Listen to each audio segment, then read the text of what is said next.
Radio UACM presenta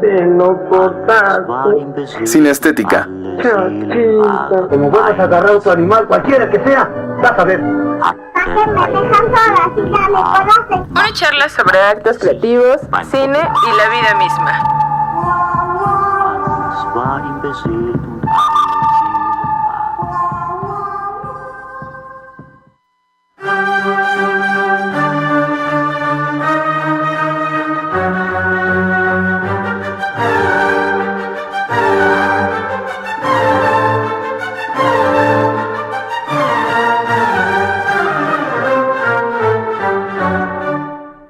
¿Qué tal, amigos de Radio UACM?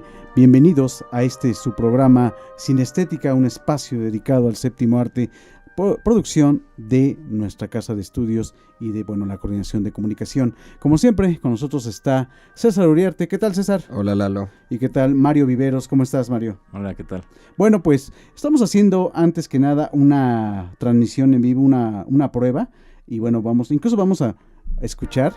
Sí, esperemos, aquí está el delay, pero aquí ya tenemos la prueba, estamos saliendo al aire en vivo en este momento, y bueno, pues vamos a bajarle un poquito de volumen para que no se nos vicie. Bueno, pues vamos a comenzar Cinestética, seguimos con pues serial de programas dedicados al cine mexicano, y en esta ocasión pues nos toca un documental, Poetas Campesinos, de pues sí, reconocido documentalista. El más importante. El más importante, yo creo que de México, y ahí, lanzaremos la polémica, pero uno de los más importantes. Vamos a dejarlo así. Sí, yo sí lo defiendo. De hecho, lo acaban de homenajear en Tepic, en su tierra. Nicolás Echevarría, que perdón por lo de el otro apellido, pues la costumbre, pero bueno, vamos a hablar. Los parientes, Lalo, los parientes. No, ¿qué pasó? Para nada. Bien, así que, pues vamos a comenzar, Mario. Yo creo que, en el marco de los 120 años de cine mexicano, de la celebración del cine mexicano, es muy importante hacer un programa, un documental. También hay que hacer un documental, sí. Bueno, el documental ya lo hicieron. Un programa, que hable del documental mexicano, ¿no? Porque en realidad nunca se toma en cuenta, de pronto se escogen ciertas películas, que pueden o no gustarnos. O representarnos, pero pues nunca se habla de documental. Y el documental es patito feo olvidado, pero que también ha dejado cosas muy importantes fílmicamente hablando, a nivel nacional, ¿no? Y entonces yo iniciaría haciendo un pequeño resumen de lo que ha sido la historia del documental en México.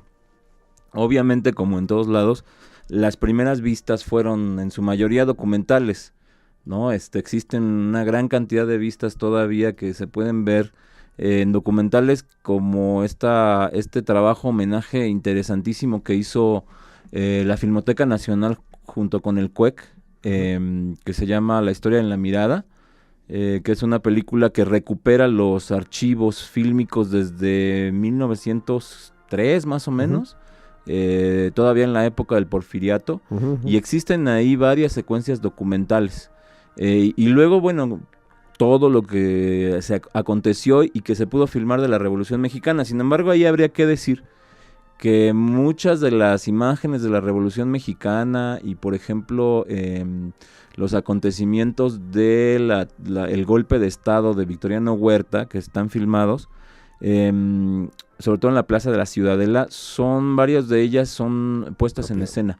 Es decir, no es que hayan estado ahí los camarógrafos filmando el asunto, sino que tiempo después se recreó. Se dramatizó. Dramatizó lo que sucedía para que la gente pudiera ver en los cines los efectos de las batallas y lo que pasaba en las batallas, un poco ya pensando en la labor periodística. Sí, entonces en ese momento estas vistas se venían muy de la mano con la labor periodística y con una labor que tenía más bien el sentido de informar.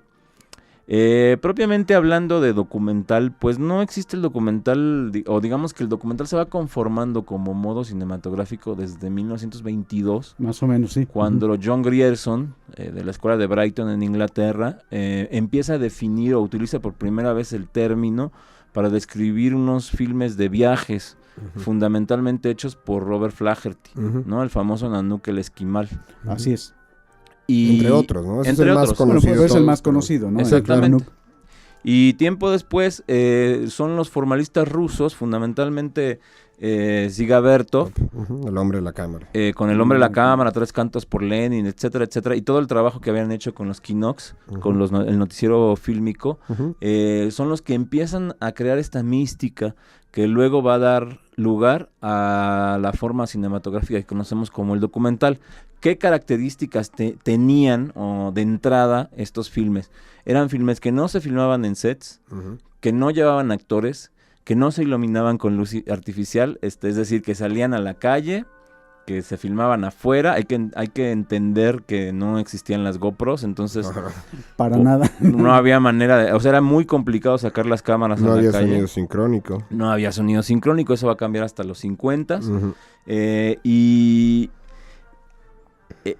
generalmente no se filmaba la vida cotidiana. Entonces, el filmar la vida cotidiana, y en el caso de los rusos, por ejemplo, el exponer las problemáticas que la implantación del nuevo sistema tenía a nivel de piso, a ras de piso, fue una de las motivaciones fundamentales para la creación de esta nueva forma de concebir los filmes, que en realidad no era tan nueva. O sea, en realidad desde el inicio varias vistas se produjeron de esta manera, pero no había una reflexión al respecto. Y el modo documental se ha ido desarrollando. Es decir, podemos ver las películas de los 20s, incluida la película de Buñuel, que es una película Las Urdes. Muy... No, las Urdes, Tierra sin pan. ¿Es del 31? 31 más o menos. Es una película que tiene mucha más puesta en escena. Sí. Igual un poco... el toque irónico buñuelístico, evidente, totalmente, ¿no? Y sin embargo, ahora se critica un poco, pero en realidad era un lenguaje o una manera de filmar que se estaba experimentando y creando en ese momento. Esto lo iba a intervenir. No había todavía estilos tan definidos, ¿no? En ese momento, para esa época, ¿no? Como dices bien, Mario, se estaba experimentando y estaba creando algo, pues, ¿no? Así es, sacando las cámaras a la calle, grabando la vida de las personas e intentando explicar fenómenos de la sociedad, haciendo denuncias. En el caso de las Urdes es una denuncia encarnada de la pobreza endémica. Desde el título, ¿no? Así es, ¿no? Tierra sin pan. Bueno, ¿qué tiene que ver esto con México? Bueno, pues en México lo que se estaba produciendo eran fundamentalmente filmes institucionales. Sí. Varios gobernadores y presidentes, el presidente, fundamentalmente Lázaro Cárdenas, son los que le dan vuelo a este tipo de filmes documentales, que desafortunadamente pues queda muy poco que ver. Hay algo de imágenes de Garrido Canaval en Tabasco, que la Filmoteca editó en un DVD. Hay algo de imágenes de los grupos que había armado, o de los documentales que hizo Lázaro Cárdenas, muy pocos, algunos de ellos incluso con fotografía de Álvarez Bravo. De Manuel Álvarez Bravo, que incursionó en el cine y que no pudo entrar porque ya habíamos platicado de este grupo de poder que no dejaba entrar a nadie. Bueno, Álvarez Figueroa principalmente. ¿no? Era la contraparte cinematográfica contra el fotógrafo fijo, ¿no? Así es. Y luego, existen muy pocos estudios al respecto, históricos, con referencia al documental. Yo conozco solamente el de Liliana Cordero. Mexicano, claro. Mexicano, y bueno, todo el trabajo que hacen Aurelio de los Reyes, Leal, etcétera, los investigadores, Vázquez Mantecón, etcétera. Pero escrito yo conozco poquito en realidad, y entonces hay 2 documentales fundamentales en la historia del cine mexicano, digamos en la época de oro, o en la mal llamada época de oro. Torero, de Carlos Velo, que es un trabajo igual con mucha puesta en escena, pero muy interesante. Una estructura muy clara. Y el homenaje que hace Carmen Toscano al trabajo de su papá, ¿no? Que se llama Memorias de un Mexicano, así es. ¿No? Y de ahí, párale de contar, no existen muchos más filmes, digo, al menos yo no los conozco, no sé si ustedes conozcan algo más. Bueno, me recuerdas un poco lo que estos documentales, un poco regresándonos a Cárdenas, oficialistas, un poquito tuve la oportunidad de verlos, sobre todo previos a la expropiación petrolera, que había toda esta política de anunciar lo que se iba a hacer, ¿no? Era previo. Que tiene mucho que ver con lo que se hacía, por ejemplo, en Inglaterra, la misma escuela de Brighton, lo que hacía eran pequeños cortos documentales que, por ejemplo, le enseñaban a la gente qué hacer en caso de bombardeo, ¿no? Porque ellos ya sabían que se venía la guerra. Así es. Entonces, esa era la labor un poco más bien didáctica de estos filmes, ¿no? Y están de acuerdo, ahorita César, nada más, bien como lo comentas, de repente llega la época de oro y hay, si no completamente un vacío, pero sí es un gran vacío en el documental, salvo excepciones que los presidentes hayan ocupado precisamente este género para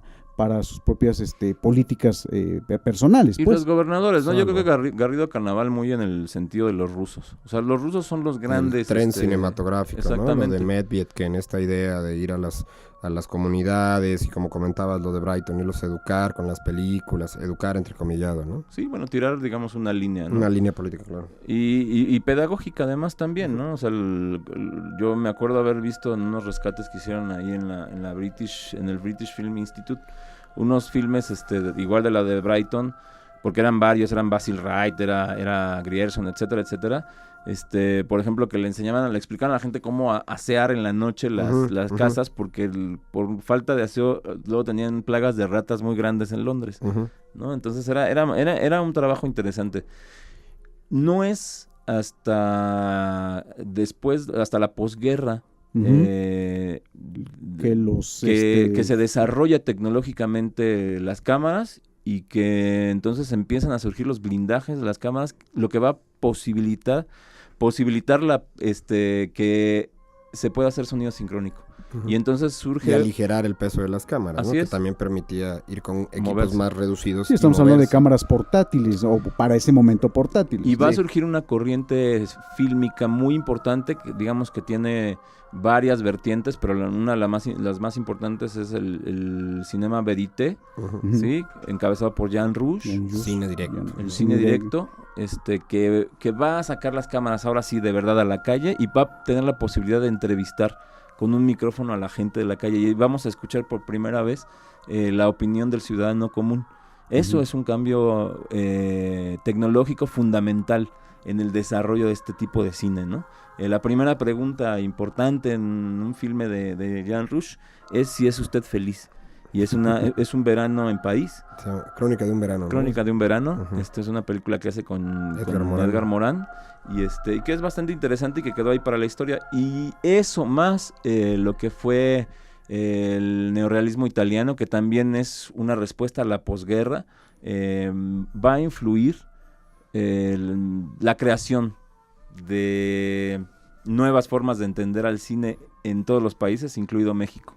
Y eso va a generar el primer documental, digamos, moderno, al que yo llamaría así, contemporáneo, que se llama El Grito, y que es un documental estudiantil. 1969 en realidad. Claro, sí, justo después. Bueno, filmado en pleno 68, producido ya editado, o montado para el 69. Y es el primer documental porque, aparte de que no se estaban haciendo, es este primero que nace de manera independiente, ¿no? Pagado por los mismos estudiantes de la UNAM. Con equipo de la UNAM. Con equipo de la UNAM, que no va a llevar el punto de vista de alguna institución. Es interesante, y bueno, en este caso es el punto de vista del director de manera contundente en ese momento, de Leobardo López Areche, ¿no? Así es. Lo que era. Bien, vamos a hacer nuestro primer corte. Estamos en esta edición de Cinestética. Estamos haciendo una prueba de transmisión. Espero que algunas personas por ahí nos estén escuchando, pero esperemos ya muy pronto estar al aire aquí en Radio ACM. Vamos a este corte y ahorita regresamos. Estamos con en este caso el documental, que vamos ya a entrar en el siguiente corte, Poetas Campesinos, de Nicolás Echevarría. Así que vamos al corte.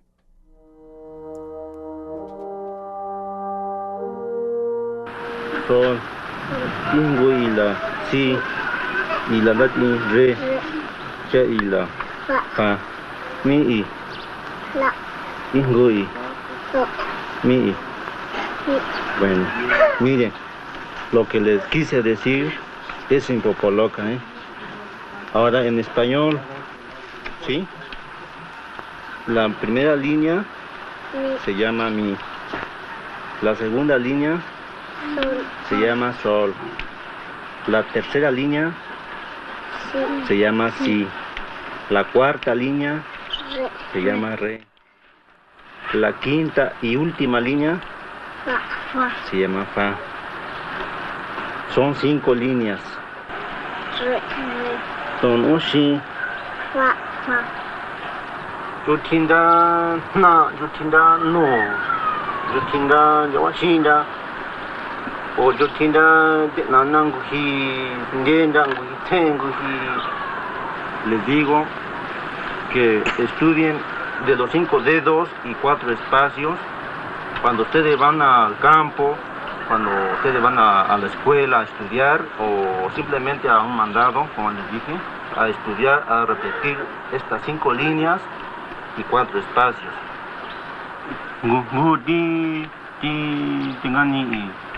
A esa nota se llama, ¿cómo se llama? Blanca, exactamente. Esta se llama redonda, ¿sí? Esta se llama redonda.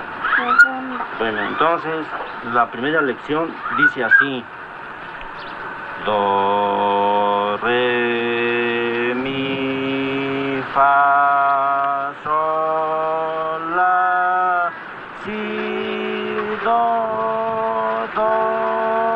si, la, sol, fa, mi, re, do.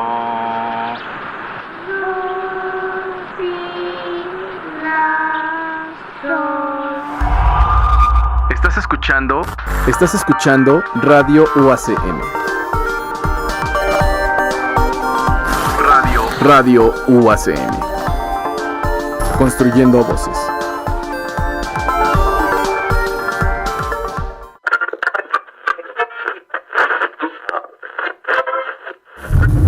¿No encuentras buenas propuestas en la radio comercial? ¿Aburrido de las voces de siempre? En Radio UACM te ofrecemos una programación actualizada, contenidos musicales, cine, entretenimiento, literatura, arte, pero sobre todo estamos construyendo voces. A contracorriente, transmitiendo para los vivos. Frecuencia UACMita, Beatleweb, tercera vibración, crítica versus crítica. Radio UACM. Construyendo voces.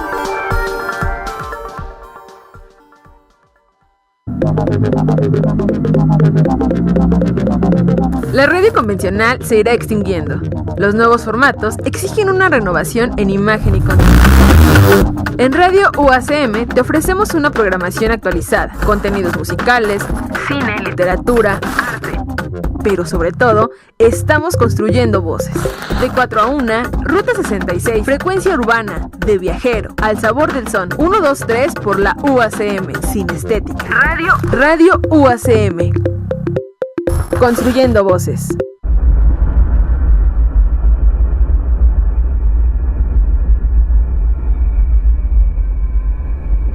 Sin estética. Cine desde la periferia. La voz de los realizadores, pero sobre todo, cinéfilos.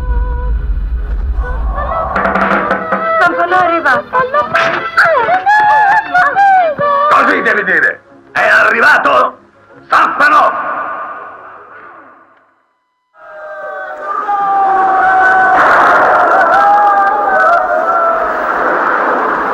Не нужно персона. Этот корень лечит старость. Hagan algo, por Dios, esos muchachos van a pelear. Porque no todo el cine es Hollywood. Para placer del malvado. Ni ganar festivales.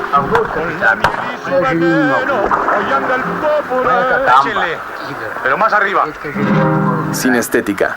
Моя снова тайга ходи. Соболь лови. Умирай где-то.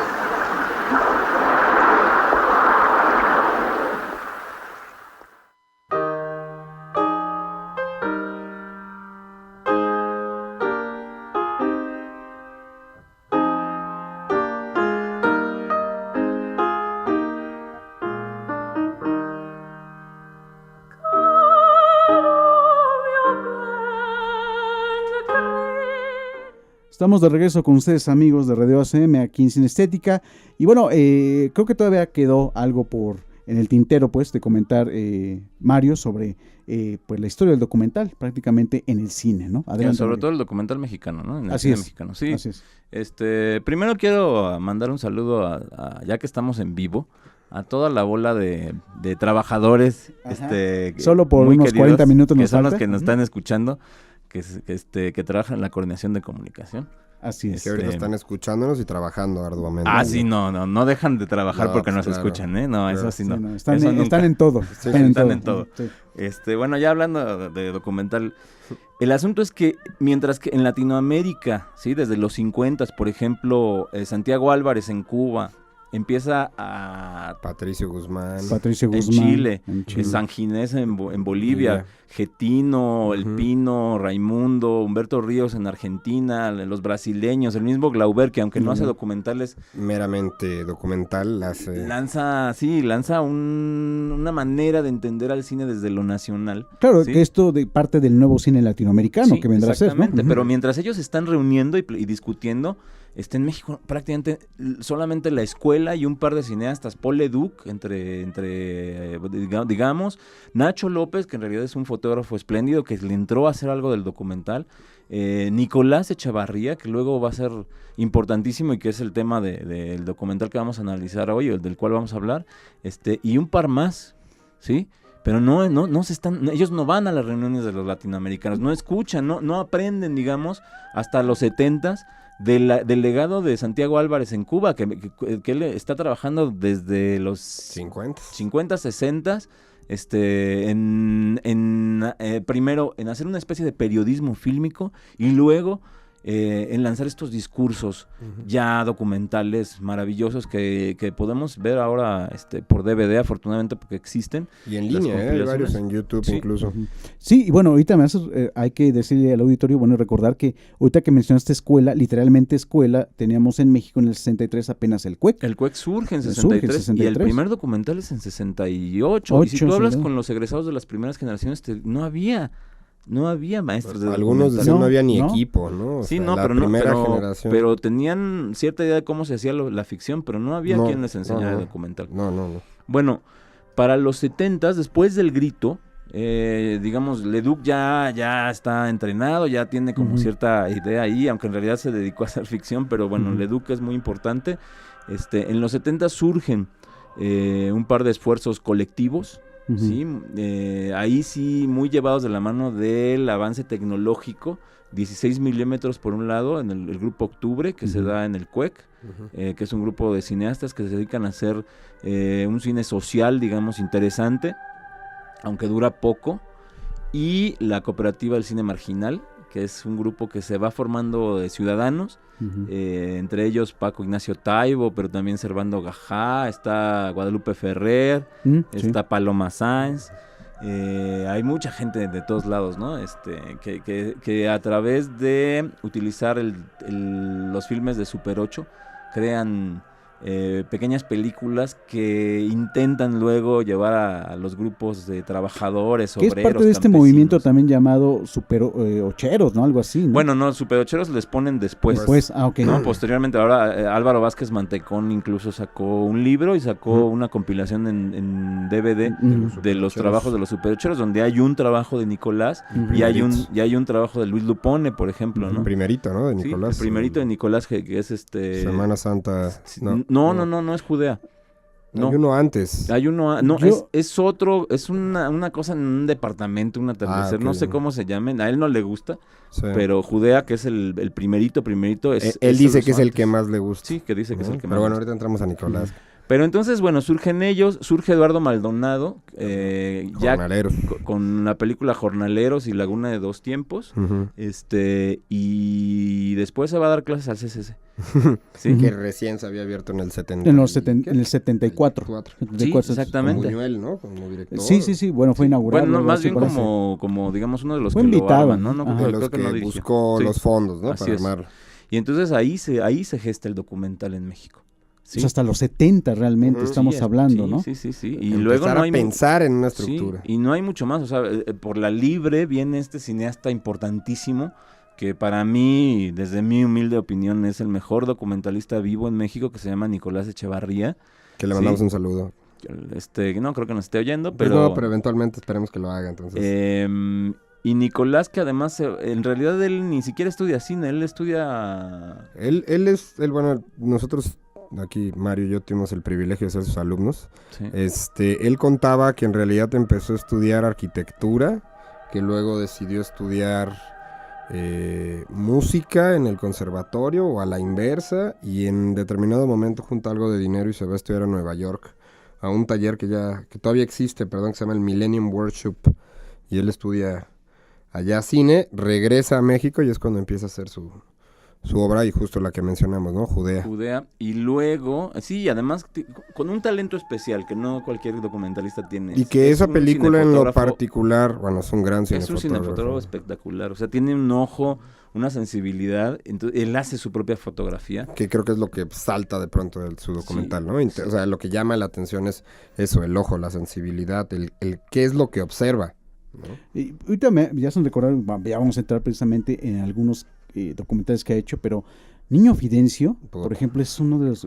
fue el primer documental que yo tuve acceso a la filmografía. ¿Cómo se llama? Niño Fidencio. Taumaturgo del Espinazo. Y luego María Sabina, que es otra cosa espectacular. Creo que ese es unos documentales, no sé, más populares, ¿no? Sí. De Nicolás, ¿no? Sí. Estuvo en salas comerciales, exacto, se exhibió, sí. La gente lo vio. Donde mucha gente fue a verla, ¿no? Sí, claro. Sí, pero además tiene una de las secuencias más documentales que yo pueda recordar. Es un momento en el que María Sabina en la mañana sale a la pileta a agarrar agua, ¿sí? Y está clavada agarrando agua y de pronto se asusta y se sorprende porque encuentra al camarógrafo filmándola. Que es el mismo Nicolás, ¿no? Sí. Quiere decir que estaba tan familiarizada con la presencia de Nicolás ahí, que ya ni se daba cuenta que estaba el aparato tecnológico ahí, ¿no? Y esto es lo que hay que hablar, por ejemplo, en el caso de Nicolás, es muy su estilo, a final de cuentas, ¿no? Por lo menos en esos documentales que hemos mencionado, donde me llama mucho la atención es que es el director que emplaza la cámara y busca intervenir lo menos posible. Eso a mí, por ejemplo, ese estilo me gusta mucho de Nicolás, ¿no? Y esto, por supuesto, lo hará en Poetas Campesinos, como en otras, pues. Bueno, en el caso del Niño de Fidencio creo que es importante lo que señalas, porque, bueno, empezando por esto, el inicio de la película es tal cual un ejercicio de crónica. Sí. La llegada al pueblo en lo particular, donde se venera al Niño Fidencio, y tiene una estructura maravillosa y ves la devoción de la gente. A mí esos primeros 15 minutos son de las cosas que más me han impactado por la cuestión de la fe, ¿no? De la gente que lo sigue. Pero, sin embargo, evidentemente decías, bueno, es una cámara que está ahí, que parece que solo observa, pero yo creo que donde Nicolás manipula mucho es el montaje. Él filma montando. Él ya cuando lo filma yo creo que ya está pensando. Pero a ver, aclaremos algo para el espectador. Manipular no en un sentido peyorativo. No, en el buen sentido de la palabra, pero creo que sí es entendible esa parte. Si hay una manipulación, una intervención del director, pero en el buen sentido, en la construcción, pues. Exactamente. Acuérdense que las películas son discursos. Sí, claro. Y hay un discurso clarito, que es un discurso interesante porque además, generalmente cuando pensamos en documental social. Sí, siempre. Pensamos en un documental contestatario, crítico. Y Nicolás no es precisamente el más contestatario o el más crítico. No, es un documental meramente emocional. Pero tiene una visión, por ejemplo, en el caso de los indígenas, además estamos hablando de los 70s, de respeto por las culturas indígenas. Sí, no de señalar y mencionar, están allí. Ni tampoco de hacer folclore con... No, para nada, al contrario. Y de alguna manera es empezar, no sé si claramente puede ser, también desmitificar esta visión que hasta ese momento en los 70s se tenía del indigenismo a través del cine. Y de los trabajos que se habían hecho en el Instituto Nacional Indigenista, ¿no? Y bueno, y lo que hacía la ficción, digo, Tizoc es como el gran ejemplo, ¿no? Un saludo para aquellos que les gusta Tizoc. Y a los que les gusta el niño Tizoc. El niño Tizoc también. Que están aquí, ¿no? Sí. Que están aquí afuera. Aquí, sí. Bueno, entonces entramos a Poetas Campesinos, que se filma en 1979. Así es. Se presenta en 1980. Nicolás Echevarría es el director y también el que escribe el guión y hace la fotografía. La música es Fonsupe y Rossini y lo edita Joaquín Osorio. El sonido directo es de Civil Hayen.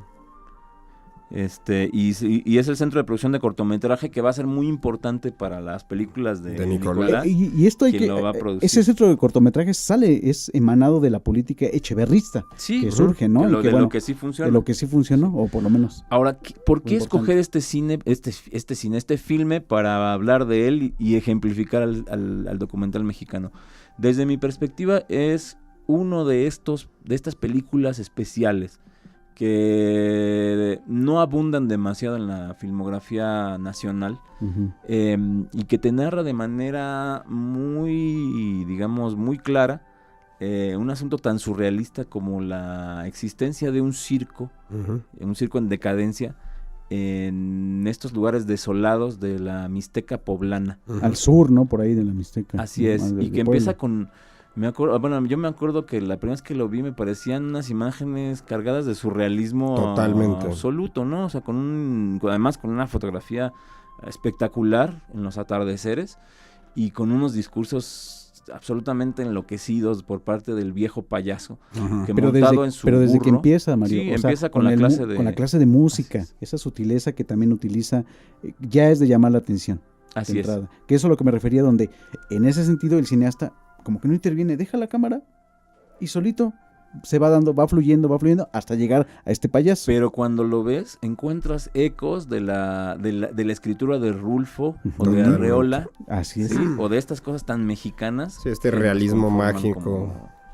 Sí, muy que no tiene que ver con... costumbrista. Exactamente, ¿no? Muy al estilo. Vamos a nuestro siguiente corte. Vamos, por supuesto, a continuar con el documental Poetas Campesinos de Nicolás Echevarría. Estamos aquí en Cinestética, estamos transmitiendo nada más por un ratito en vivo, así que pues estén pendientes ya, esperemos Mándenos pronto una ya. Pizza. Exacto, estar ya transmitiendo Radio ACM y por supuesto uno de todos sus programas será Cinestética. Vamos a este siguiente corte y regresamos.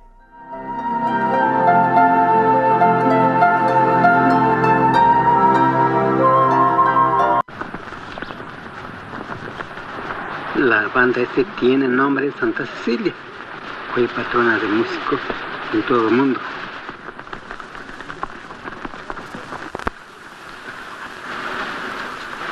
La música, yo me gustó porque mi padre fue músico también, pero fue líricamente, pero yo ya estudié algo de nota, algo de lectura. Primero, mi instrumento es la trompeta, pero mucho después, pues no hay que tocar la tuba, pues el mismo compañero me obligó. Lo poco que hacemos en arte musical es que porque realmente hemos hecho un esfuerzo, pero tener un gran estudio no lo somos. Sé muy bien que para esto se necesita estudiar mucho y pensar muchas cosas. Aquí quisiéramos, yo como director de la banda de música, quisiera yo un maestro, pues para que me diera un ejemplo. Vamos, pues los estudios que yo tengo, pues para 1 kilo, digamos, de estudio, llevo como 100 gramos. Aquí en el pueblo de San Felipe Oclaltepec no hay banda internacional. Yo creo que no lo ha sido ni la banda sinfónica de México, que tantos extranjeros que ha tenido esa banda, tampoco no lo son. Más nosotros que somos campesinos. Estoy contento porque todavía mi banda todavía va adelante. Por eso yo todavía sigo sufriendo por amor a mi banda. Pues yo estoy dando ánimo a los jóvenes para que no se desesperen. Por eso yo sigo ayudando, porque no quiero que se desanime. Yo realmente ya mi vista ya no me ayude y mi pulmón ya no me ayuda. Ya vamos de cansado, ya no nos aguanta de sueño, ya nos aguanta de frío, ya mano, pues ya dedo ya no ayuda. Nosotros no podemos expresar las palabras en castellano. Pido la dispensa. Ya de plano no podemos expresar bien las palabras.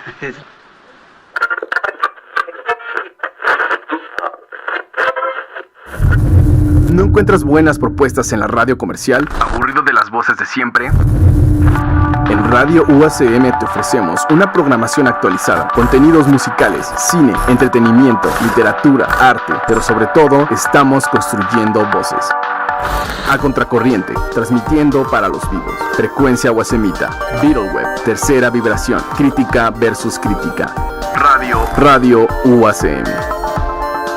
Construyendo voces.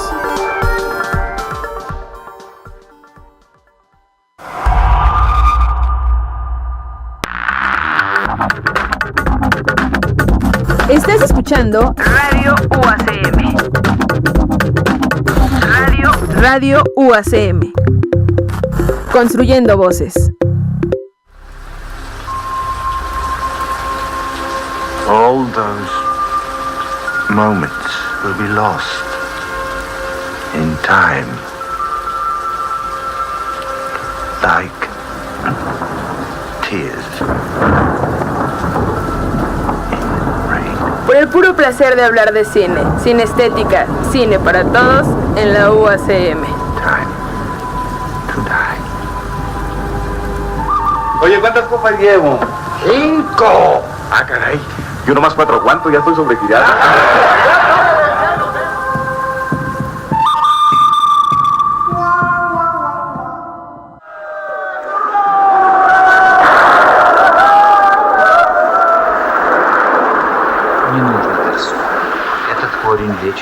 Hagan algo, por Dios, esos muchachos van a pelear. Porque no todo el cine es Hollywood. Para placer del malvado. Ni ganar festivales.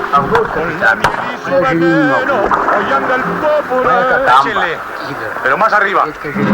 Sin estética.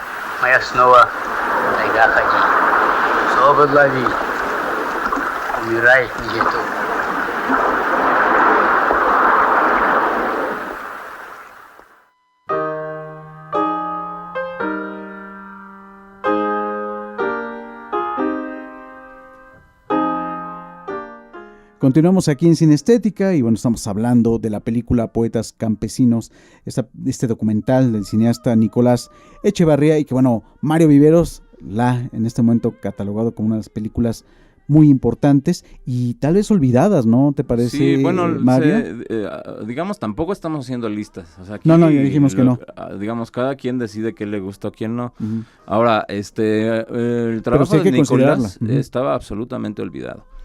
Lo que sucedió es que afortunadamente hace unos 5 años, más o menos 6 años, 7, se digitalizaron las películas, varias de ellas, y se vendieron en DVD, y eso le dio, digamos, una nueva salida, resurgimiento, aunque sí, en efecto, o sea, si el cine de ficción está olvidado, pues imagínate el documental mucho peor. Y también se dará un poco, a este, vamos a ponerlo entre comillas, este boom del documental claro, que se ha dado en México y con esta reedición a través del DVD, creo que también funcionó, ¿no? Sí, de alguna manera lo revitalizó. Aunque creo que justamente el documental de Nicolás no es precisamente el que se puso de moda. No, claro.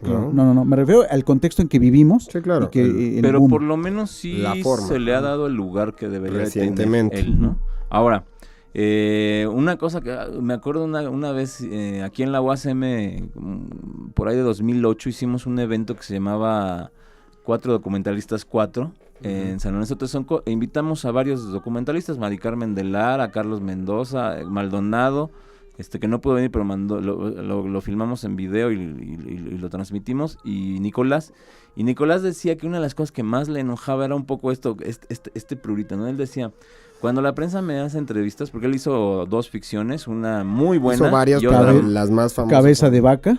Que es maravillosa, sí, Cabeza de Vaca, y una muy fallida, Vivir Mata, que él mismo acepta. Con guión de Juan Villoro. Sí, pero les falló, ¿no? Sí, totalmente. Es fallida. Y él dice que una de las cosas que más le saca de onda es que cuando lo entrevista a la prensa le dicen, oiga, platíquenos de sus películas. Y entonces él dice, bueno, pues dice María Sabina, Niño Fidencio, Te claro. Nada, Poetas Campesinos. Y entonces dice, no, pero de sus películas, esos son documentales. Y entonces hay que aclarar que las documentales también son películas. Son películas, son filmes, pues. En efecto. Así es. Y me voy a permitir leer lo que escribía en 1980 un crítico ya desaparecido, pero no por ello menos entrañable, que es Gustavo García, Así es, con referencia a la película Poetas Campesinos. Adelante. Dice, así como María Sabina era una inmersión desarticulada pero fascinante en la magia cotidiana de la sacerdotisa oaxaqueña, y Tezuinada era el registro condensado de la cosmogonía tarahumara, hilvanada por la celebración de la Semana Santa y la elaboración y consumo del licor del tezuino, Poetas Campesinos es una sucesión de imágenes choque en torno a la actividad artística en la zona mixteca del sur del estado de Puebla, de la banda de música Santa Cecilia, integrada por campesinos de San Felipe Otlaltepec, dirigidos por el maestro Gilberto Hernández y Valentín Medel, el payaso y poeta político de Coyotepec Narciso Sosa, y el Circo de la Legua, La Maroma, de Benigno Herrera, también de Coyotepec. Echevarría implanta en esta película una de las condiciones básicas y menos atendidas del documentalista: hacer del cine el testimonio de la cámara oculta, que era lo que decías, de las voces que se pierden, las realidades aparte ignoradas por el discurso institucional. Sin más instrumentos que una cámara y un micrófono, Echevarría, consigna el crepúsculo de un mundo sorprendente y común que está aquí nomás tras lomita, pero que a nadie le ha importado. Me acuerdo que incluso en el DVD viene una entrevista con Echevarría en donde cuenta que en realidad el circo ya no daba funciones cuando él la filma. Él estaba haciendo un trabajo para la Cineteca Nacional, que era salir con estas camionetitas a los pueblos a proyectar películas. Y levantaba imagen y así fue como los conocen, ¿no? Exactamente, entonces llega a Coyotepec, en la Mixteca poblana, y se entera porque le contaron que esto existía, y entonces se vuelve loco con la idea, ¿no? Se apasiona. Se apasiona con la idea y tras varios meses de estarlos buscando logra contactar, creo que primero a Narciso. A Narciso, todo es a partir de Narciso. El payaso. Con el que inicia después de la secuencia de la clase de música, inicia la película en su cuarto, con unas imágenes realmente espectaculares, ¿no? Espectaculares en el sentido de cómo lo cotidiano se convierte en algo muy especial, algo irrepetible. Sí, nos dice qué ver, pues, ¿no? El cine, el corte, el editar, el montar, el espacio-tiempo, es decirte qué es lo que tienes que ver, ¿no? Lo que el director quiere que tú veas, y en este caso son justo lo que comentas, estos espacios, esta cotidianidad que la vuelve espectacular. Ahora, hablábamos cuando estábamos analizando la película de Ismael Rodríguez, de Los Hermanos del Hierro, sobre la pulcritud y sobre la maestría técnica del manejo de la realización de Ismael Rodríguez. La cámara. Pero en esta película Nicolás demuestra, con muchos menos años y con muchísimas menos películas, y muchísimo menos equipo de gente, él y un par de personas más.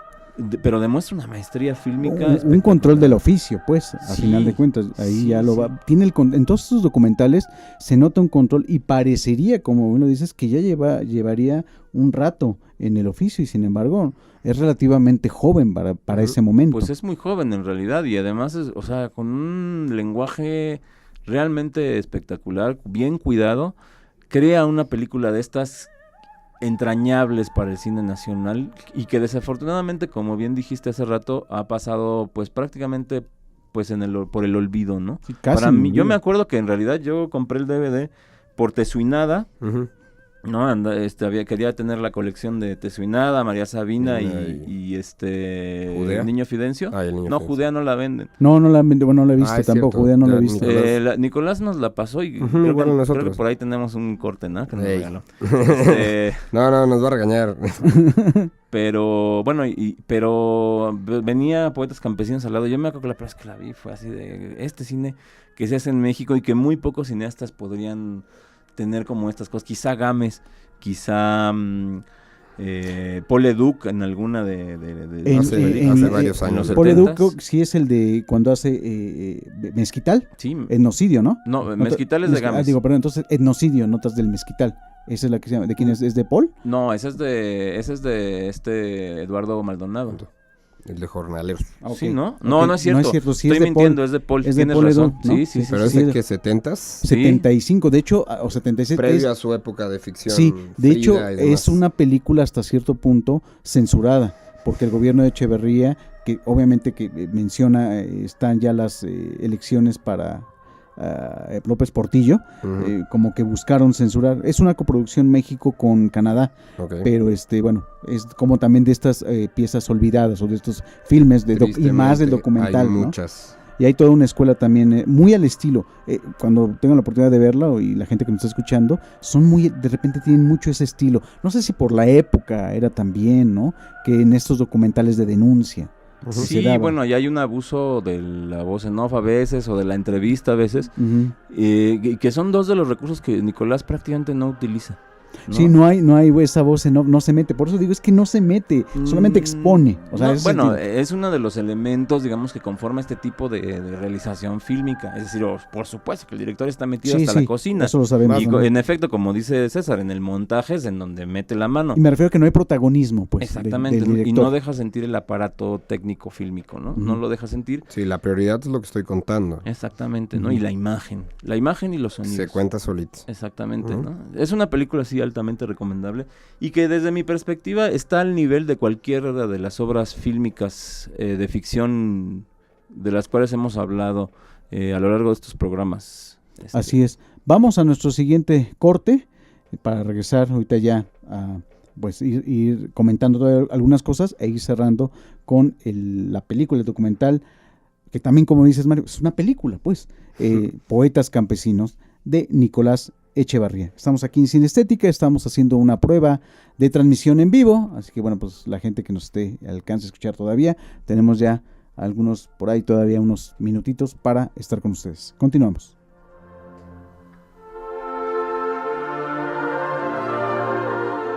Que salíamos a trabajar todos distintos pueblos, todo este rumbo me conoce todos.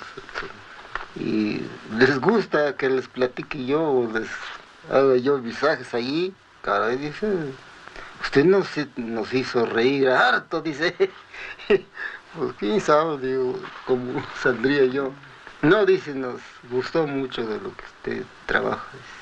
¿Usted es don Narciso? Sí, le digo, servidor, yo soy. Pues hemos oído mucho de ustedes. Hemos oído de ustedes mucho, dice, ayúdenos ustedes. No, le digo, pues, ¿en qué les voy a dar? Dice, ay, aunque sean unas cantaditas, un saludo y a ver qué cosa.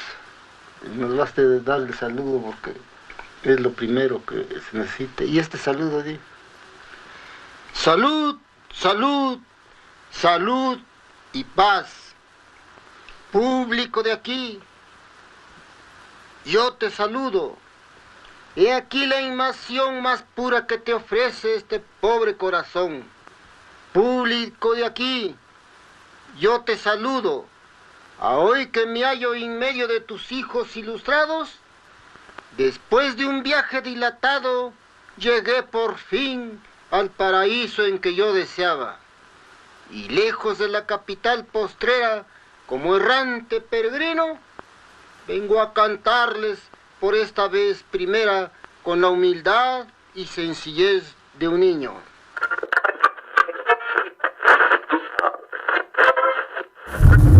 ¿No encuentras buenas propuestas en la radio comercial? ¿Aburrido de las voces de siempre? En Radio UACM te ofrecemos una programación actualizada, contenidos musicales, cine, entretenimiento, literatura, arte, pero sobre todo estamos construyendo voces.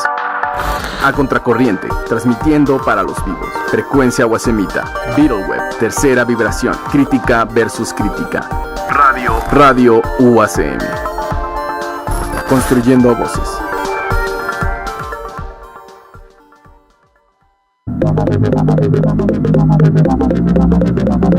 La radio convencional se irá extinguiendo. Los nuevos formatos exigen una renovación en imagen y contenido. En Radio UACM te ofrecemos una programación actualizada, contenidos musicales, cine, literatura, arte. Pero sobre todo, estamos construyendo voces.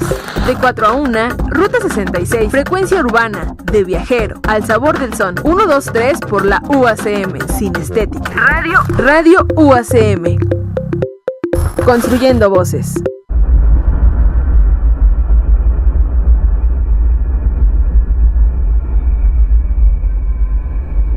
Cine Estética, cine desde la periferia.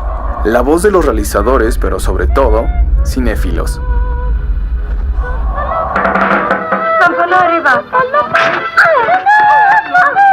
Così devi dire! È arrivato Stefano!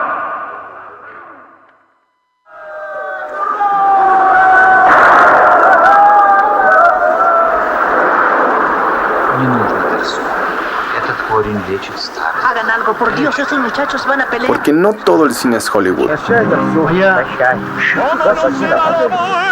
Para placer del malvado. Ni ganar festivales.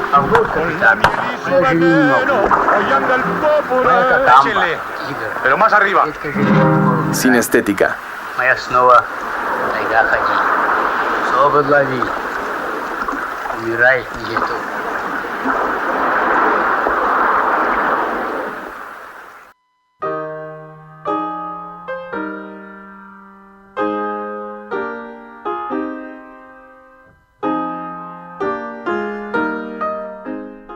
Continuamos aquí en Cinestética para ustedes, amigos de Radio UACM. Y bueno, pues es la película Poetas Campesinos. Bien, ¿qué más podemos extraer pues de la importancia de esta película? Es una película corta, o sea, ni siquiera llega al largometraje, son... No, sí entra en largometraje. No son ni 50 minutos, o apenas son. Digamos que son 50 minutos. Son 50. Ya a partir de los 40 y tantos ya es largometraje. Es como, exacto, está como esta delicada línea lingüística, ¿no? Entre el mediometraje, que no sirve para nada, ¿no? Y el largometraje. Pero no, esto fue exhibido como largometraje, ¿no? Sí, es un largometraje en realidad, ¿no? Lo que pasa es que, bueno, estamos muy acostumbrados a lo que dice la industria. A los 80, 90 minutos, ¿no? 80, 90 a y los ahora 60. Sí, 120, ¿no?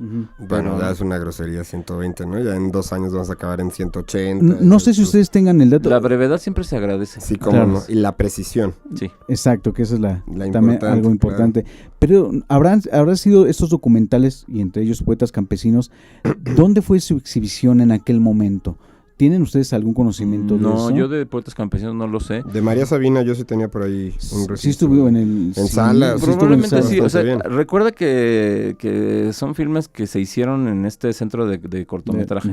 Entonces, sí tuvieron alguna corrida, por lo menos en los cines públicos. No sé si en COTSA. La operadora. En ese momento. Exactamente, que en ese momento controlaba toda la exhibición en México. De tuvo cine, de tipo teatro, entrada, de musicales, ¿no? De todo. Sí. Así es. Y bueno, ¿por qué Poetas Campesinos? Mario. No, nada. Yo lo que iba a decir era, Poetas Campesinos logró hacer una remembranza y retratar lo que de alguna manera era ese México que dejaba de existir poco a poco, ¿no? Un México muy rural, sumido en la pobreza y que sin embargo, o sea, las condiciones siguen ahí, ¿no? Hay un texto, fíjate, que va a leer César. De Totó Esquilachi. El Totó Uriarte va a leer. El centro delantero, ¿ok? ¿qué pasó? Un texto extrañamente bien escrito. No, bien escrito sí, pero extrañamente objetivo. Bueno, no, o sea, realmente subjetivo, pero honesto, digamos. Honesto, extrañamente honesto, del señor Guillermo Sheridan, que dice así: por sí misma, refiriéndose evidentemente a Poetas Campesinos, la película es el reflejo de un país que aparentemente hemos perdido. Ya no veremos fácilmente a un poeta recorrer en burro un pueblo rodeado de decenas de niños a los que no les ha llegado la televisión, y sí la música, y la poesía en manos de sus padres y abuelos, ¿no? Este gran recurso de la poesía y la música como, pues casi como un documento histórico, ¿no? Es que justamente como transmitiendo, de generación en generación ciertas costumbres, ciertos modos de comportamiento a través literal de la música y de la poesía. Que eso se sigue dando, este anhelo de retener la memoria, que es uno de las funciones del filme, digamos, lo logra tener un importante aporte a partir de la película de Nicolás y creo que en general de su obra, ¿no? Y hasta ahora la última película que hizo hace un año, Eco de la Montaña, ¿no? Eco de la Montaña. Sí, bueno, hace un par de años. Es una película que sigue hablando sobre las tradiciones, sobre el trabajo en este caso, artístico de los pueblos indígenas, ¿no? Huichol.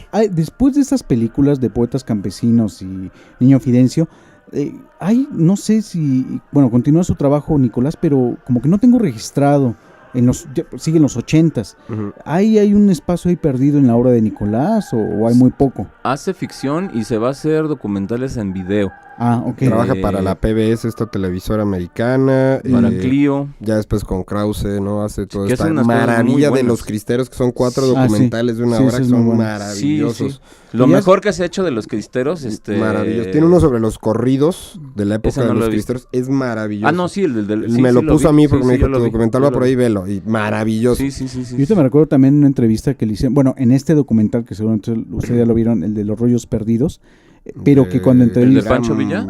No.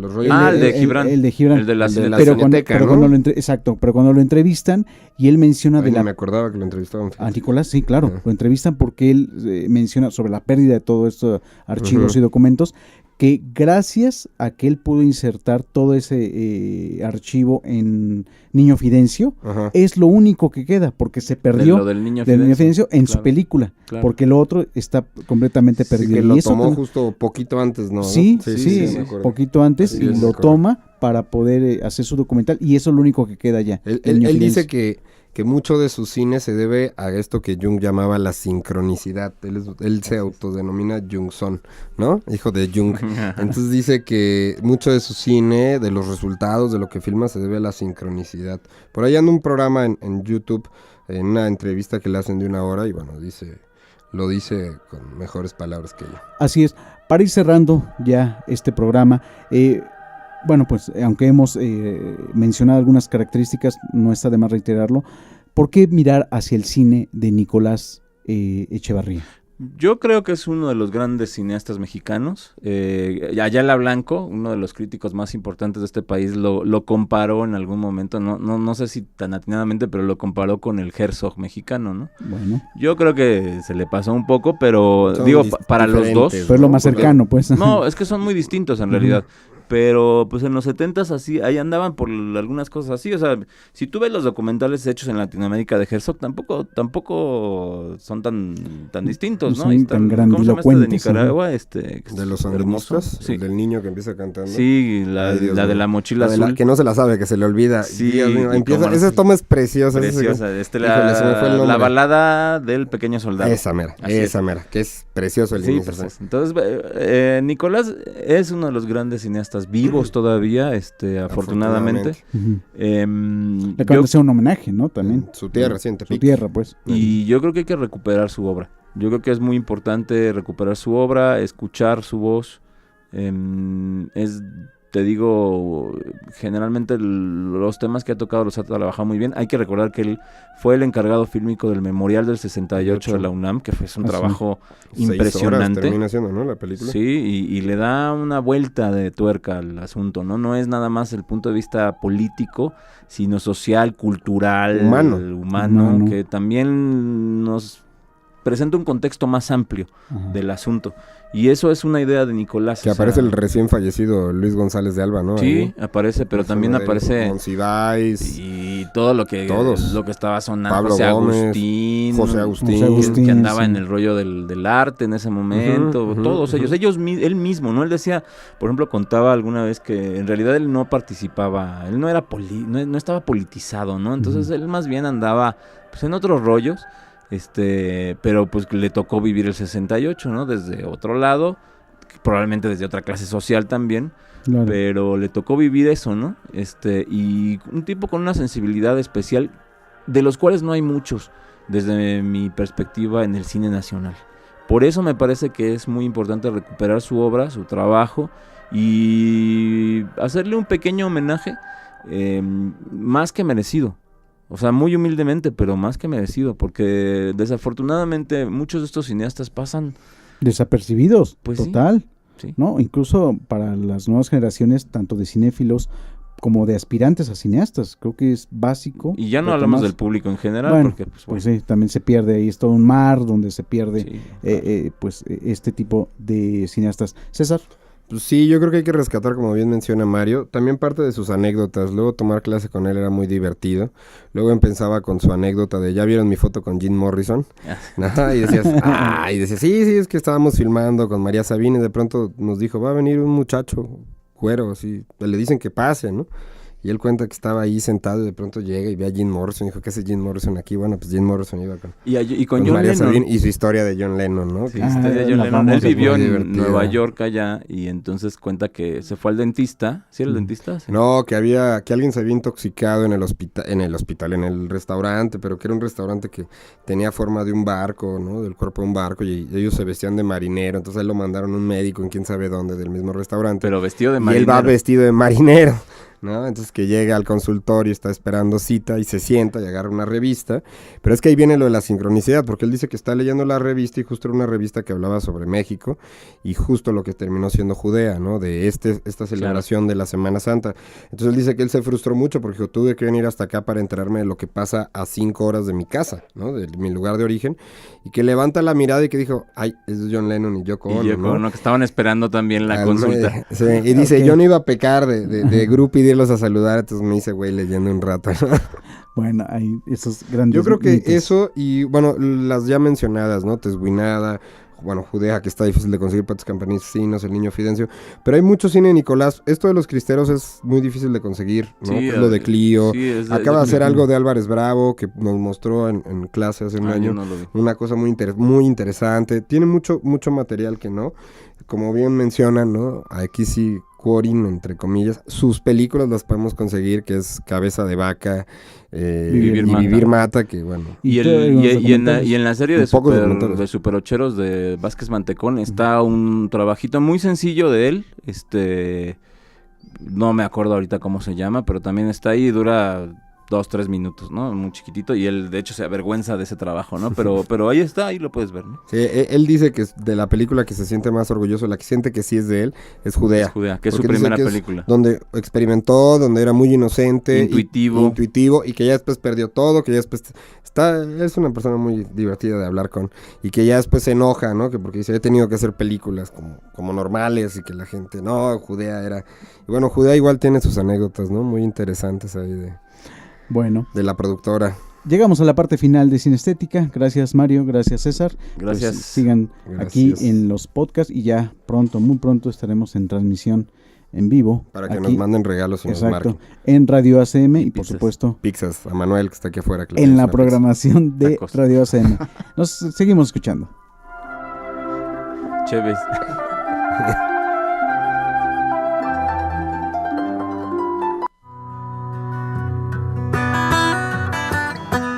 Radio UACM presentó un programa que habla de imágenes, momentos y vivencias. You talking to me? You talking to me? Cinestética. You talking to me? Cinestética. Well, who the hell else are you talking? You talking to me? Well, I'm the only one here. Who the fuck do you think you're talking to? Cinestética. Que llega ahí.